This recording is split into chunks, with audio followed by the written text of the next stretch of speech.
Hi guys, welcome back to Manu thoughts. ఈరోజు మనం మాట్లాడుకునబోయే topic, రీసెంట్గా బాలయ్య బాబుది సంక్రాంతికి రిలీజ్ కాబోయే సినిమా ఈవెంట్ జరిగింది.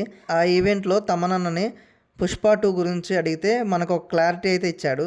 ఎప్పటి నుంచో డౌట్ ఉంది నాకైతే, అది నిజమా కాదా? ఆ డౌట్ తీరిపోయింది తమన్ చెప్పిన మాటలు వింటే. ఏం చెప్పాడో వీడియోని ఫుల్గా చూడండి, స్కిప్ చేయకుండా. బాలయ్య బాబుది డాకు మహారాజు అనే టైటిల్ గ్లిమ్స్ రిలీజ్ చేయడం జరిగింది. టైటిల్ చూసిన తర్వాత నాకు చాలా బాగా నచ్చింది. డైరెక్టర్ బాబీ మంచి డిఫరెంట్ టైటిల్ని తీసుకున్నాడు అనిపించింది. బాలయ్య బాబు మరొక యాక్షన్ సీక్వెన్స్గా డిఫరెంట్ స్టోరీతో మన ముందుకు రాబోతున్నాడు అనిపించింది. ఈ టైటిల్ గ్లిమ్స్ ఈవెంట్లో తమన్ని రిపోర్టర్స్ ఒక క్వశ్చన్ అడిగారు.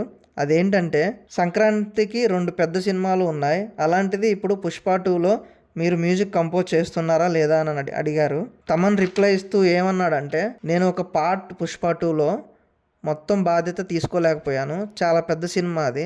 సినిమా చూశాను, చాలా బాగా నచ్చింది నాకైతే పర్సనల్గా. ఒక పార్ట్ మాత్రమే, అందులో నేను ప్రొడ్యూసర్స్ గారు చెప్పినట్టు నేను నా బాధ్యత నెరవేర్చాను అని చెప్పాడు. ఇంకా అందులో చాలా మంది మ్యూజిక్ డైరెక్టర్స్ కూడా ఇన్వాల్వ్ అయ్యారని కూడా చెప్పాడు. అది చాలా పెద్ద హిట్ అవుతుందని అనుకుంటున్నానని చెప్పాడు. పుష్ప 2 డిసెంబర్ 5th రిలీజ్ అవుతుంది. సినిమా చూడడానికి ఈగర్లీ వెయిట్ చేస్తున్నాను.